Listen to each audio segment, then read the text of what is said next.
ध्यान रखना कितना मुश्किल होता है एक माँ के लिए जब एक माँ अपने हाथों से अपने बच्चे को कफन उड़ाती है। महाराज ध्यान रखना, तारा ने कही भैया हम तो जब देश में परदेसी हैं, यहाँ तो मेरा घर भी नहीं है, मेरा कोई अपना भी नहीं है, मुझे मरघट का रास्ता भी नहीं मालूम है, जहाँ मैं अपने लला को ले जाऊँ जो दाग लगाए दे। माली ने मरघट का रास्ता बताया और तारा अपने बच्चे की लाश उठाए के मरघट की तरफ चलने लगी।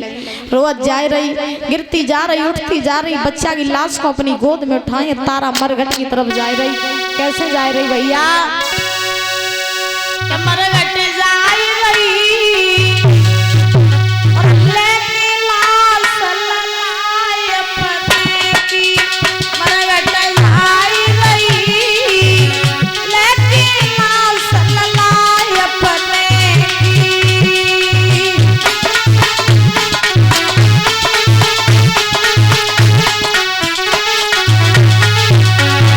बेटा बेटा माँ पुकारे, बेटा बेटा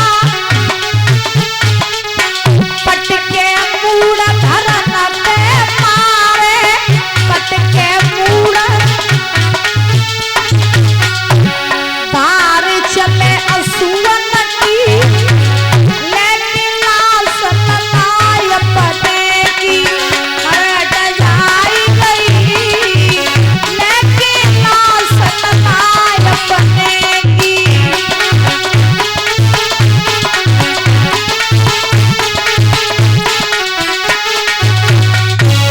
और बोली तारा और नहीं पूजो कुंवरा मारो, नहीं कोई पूजो, अरे पहले छूटो पति को सहारो, पहले छूटो धर्म की ठान लई, धर्म की ठान लई, लेकिन लाश ललाए अपने की। मरघट जाई गई।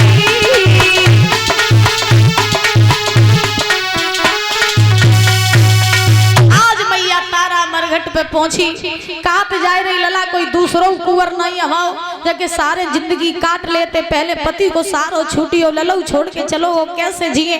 चलते चलते मैया मरघट पे पहुंची, जैसे ही परिचर जी मरघट पे मैया पहुंच गई। अब उसी मरघट पे पहुंची जिस मरघट की रखवाली हरिश्चंद्र कर रहे थे। हरिश्चंद्र ने तारा को देखा, जवाब दिया तारा तुम यहाँ क्या कर रही हो? तारा ने जवाब दिया महाराज मेरे पुत्र को सर्प ने डस लिया, तो हम इसका अंतिम संस्कार करने आए हैं, इसका अंतिम संस्कार कर दो। हरिश्चंद्र बोले तारा अंतिम संस्कार तो हम कर देंगे, लेकिन बदले में हमें कर और कफन चाहिए, कर कफन दे दो, हम तुम्हारे पुत्र का अंतिम संस्कार कर देंगे। तारा बोली महाराज कैसी बातें कर रहे हो, हमारे पास तो फूटी कौड़ी भी नहीं है, हम कर कफन कहां से देंगे आपको है? और ये मत भूलो कि बेटा मेरा ही नहीं बल्कि तुम्हारा भी है। हरिश्चंद्र बोले हमारा था है नहीं, जिस दिन हम बिक गए थे उसी दिन हम अलग अलग हो गए थे, कर कफन दो, अपने बच्चे की लाश जला दो। तारा ने कहा महाराज कहां से हम कर लाएंगे, कहां से हम कफन लाएंगे, मेरे पुत्र की लाश जला दो। हरिश्चंद्र ने कहा तारा सुनो, याद करो वह दिन की जब तुमने नदी पर हमारे जल का भरा हुआ घड़ा नहीं उठाया था, तब तुमने हमसे कहा था कि महाराज तुम्हारा घड़ा मेहतर का है, हमारा घड़ा ब्राह्मणी का है। उस दिन तुमने कहा था कि तुम हमारा घड़ा छू लेती तो तुम्हारा धर्म चला जाता। तारा उस दिन धर्म में तुम फंसी थी, आज धर्म में हम फंसे हैं। जब तक तुम मुझे कर कफन नहीं दोगी तब तक मैं तुम्हारे पुत्र की लाश नहीं जलाऊंगा।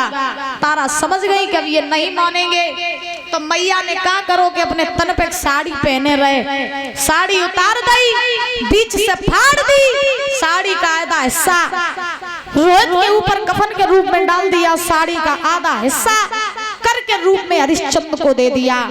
बुजुर्गों आज हरिश्चंद्र ने दाह संस्कार किया रोहितास का, और जब दाह संस्कार किया उसी समय आज सुखदेव जी महाराज समझा रहे हैं राजन परीक्षित, तारा जो है मैया दुखिया विपत की मारी आज लौट करके काशी में आई,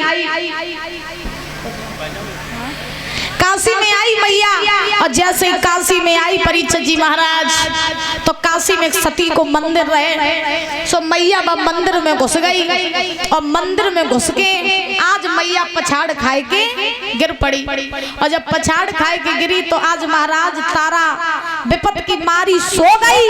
कहते हैं दुख में या तो भूख सताए या नींद सताए, तो दुखिया विपत की मारी आज महाराज सो गई।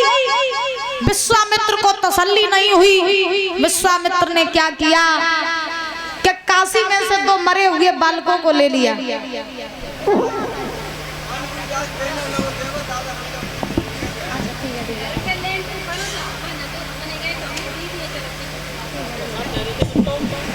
बोली गोविंद भगवान की।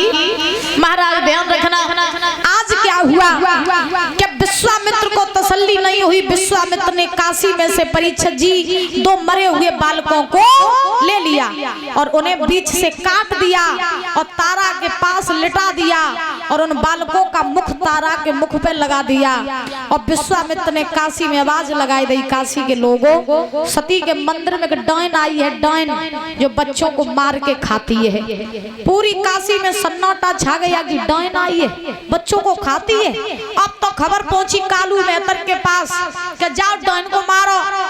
कालू मेहतर ने तलवार दी, हरिश्चंद्र को कही जाओ डायन को मारो। हरिश्चंद्र तलवार लेके चले, काशी के महाराज मंदिर में आए और जैसे ही मंदिर में आए तारा सो रही थी। हरिश्चंद्र ने तारा के केसों को पकड़ लिया, मंदिर से बाहर पटक दिया और हरिश्चंद्र ने कही तारा तुम ही वो डायन हो जो बालकों को मार के खाती हो। मुझे ऐसा लगता है कि मेरे रोहित को सांप ने नहीं बल्कि तुमने खाया है, आज तुझे हम छोड़ेंगे नहीं। और जैसे ही हरिश्चंद्र ने मारवे के लिए तारा को तलवार उठाई, आज ऐसा ही नहीं आकाशवाणी होने लगी, क्रोध के साथ गिरा उचारी और तो जान से दिए मार रे तू डायन है हत्यारी।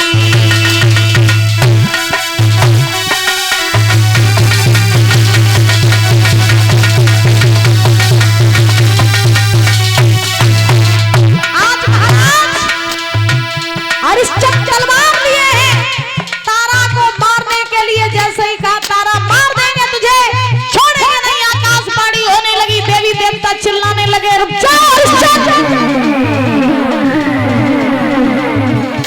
क्या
पीछे से विश्वामित्र ने तलवार पकड़ ली। रुक जाओ हरिश्चंद्र, क्या कर रहे हो? ये तुम्हारी रानी तारा है। विश्वामित्र को देखा, हरिश्चंद्र बोले बाबा तुम तो बेईजान पर रहे हो, जिनने हमारी धन दौलत छीनी हती, राज्यपाट छीनो हो तो पत्नी पुत्र सब जो तुमने ले लो, अब का लेना आए हो? हमारे प्राण बे और रही, बताओ दे दे। विश्वामित्र मुस्कुराए के बोले राजन अब हम तुमसे कुछ लेने नहीं बल्कि हम तुम्हें देने आए हैं। हरिश्चंद्र बोले अब तुम सब कुछ लेते रहे, देन का इतने बड़े दानवीर हुई है जो तुम देने आए हो, क्या देने आए हो? विश्वामित्र बोले मैंने तुमसे जो तुम्हारा राज्यपाट लिया था वो सब तुम्हें वापस कर रहे हैं। राजन ये जो कुछ भी चल रहा था ये सब तुम्हारी परीक्षा चल रही थी। अरे हम तो जानना चाह रहे थे कि देखे तुम कितने बड़े दानवीर और सत्यवादी राजा हो, लेकिन तुमने आज बता दिया कि दुनिया में बने चाहे कोई, लेकिन तुम्हारे जैसा राजा न कोई हुआ न कोई होगा। राजन जब तक गंगा यमुना में जल रहेगा, चांद तारे रहेंगे, पृथ्वी आकाश रहेगा, तब तक तुम्हारा नाम अमर रहेगा। जाओ अपने अब संभालो। तारा बोली मेरो बेटा कहो, मेरो बेटा वापस करो। विश्वामित्र ने आवाज लगाई, रोहित दौड़ते हुए आए। मैया तारा ने अपने पुत्र को छाती से लगाए लो लाड़ करने लगी। इधर विश्वामित्र तीनों प्राणियों को लेकर के अवध में आए। हरिश्चंद्र का पुनः राज्याभिषेक कराया और पुनः हरिश्चंद्र अवध के राजा बने। बोलिए गोविंद भगवान की, बोलिए हरिश्चंद्र महाराज की, बोलिए भोलेनाथ की। इस प्रकार से हरिश्चंद्र ने महाराज अपनी परीक्षा दी है। और देखो कहा जाता है कि जीवन में कितने भी कष्ट आ जाएं, और जो मनुष्य कष्टों का निवारण करके आगे बढ़ता है, जो मनुष्य दुखों का सामना करके आगे बढ़ता है, वही मनुष्य आगे चल के इतिहास रचा देता है। ये बात जोर से बोलो राधे राधे। समय पर्याप्त हो चुका।